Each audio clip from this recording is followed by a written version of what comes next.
Persona 5 is pretty cool, but instead of hyper-analyzing every little detail about the game like everyone else in the video making gaming sphere has done, I just want to casually talk about the game and what it means to me on a personal level. Keep in mind I'm talking about vanilla Persona 5, not Persona 5 Royal, though I do plan on playing Royal soon. With that disclaimer out of the way, let me explain what makes Persona 5 important to me. Over the years, I've heard of the Persona series before, specifically Persona 4 Golden and how it was the only reason to own a PlayStation Vita at the time. Keep in mind, this was before it got ported to the PC. I already had an interest in this series, but that interest grew when I saw people talking about how amazing and stylish the newest game, Persona 5, was, and I could see why. The game just oozed cool, so I decided to pick it up for my birthday in February of 2018, and it was one of the most memorable gaming experiences I've ever had. Keep in mind, when I played Persona 5 for the first time, I was in high school, and the protagonists of the game, the Phantom Thieves, were high schoolers themselves, so naturally I related to these guys a lot. I could see aspects of myself and my peers in nearly every one of the main characters, from Ryuji's brash attitude, Yusuke's spaced out responses, Makoto being a teacher's pet yet a very lonely person, Haru's sweet on the outside but threatening on the inside self, and Akechi's funny dance. Yeah, the writing doesn't always do these characters justice with some cringy moments here and there, but most of the time they have endearing banter and very well done emotional moments, especially when they awaken their personas, which are some of the best moments in the game. The Phantom Thieves felt like a true group of friends, and in a time of my life when I was thrown into an environment filled with jerks with only one friend to rely on, it was comforting to go home to a game where a bunch of teenagers just hung out and help each other out. Morgana is awful though, and Shadow over Haru's joining the team storyline, which could have been my favorite arc of the game story-wise. Stupid cat of his admittedly cool persona. Back to the stuff I actually like about Persona 5, the gameplay has two sides to it. The life simulator in Tokyo, and the dungeon crawling aspect in the metaverse. The life simulator stuff of deciding what to do with your limited amount of time is already really captivating, especially since they can lead to some fun scenarios, but the cool part is that all of the life simulator stuff factors into your dungeon crawling. Raise a social link with a party member? They'll gain a new skill to help you in battle. Raise your social link with an item merchant? Cool, they'll sell you new and better items to use in battle.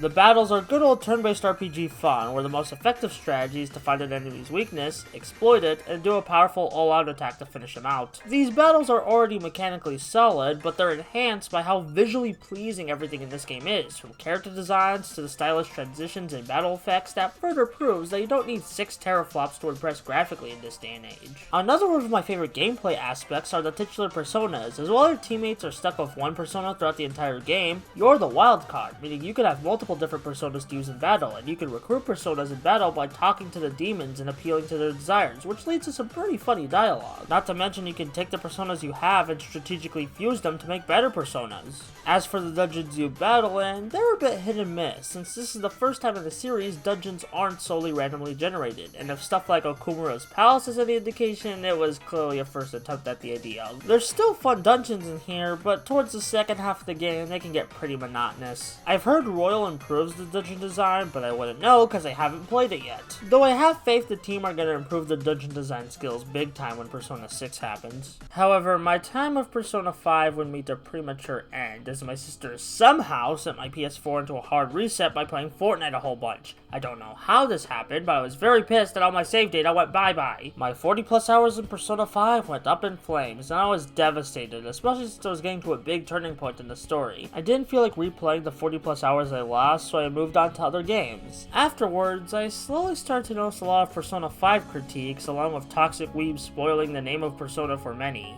including me. I'll admit, there was a time when I resented Persona 5 because of its fans, but when I finally realized that fans aren't the product, I came to an important realization.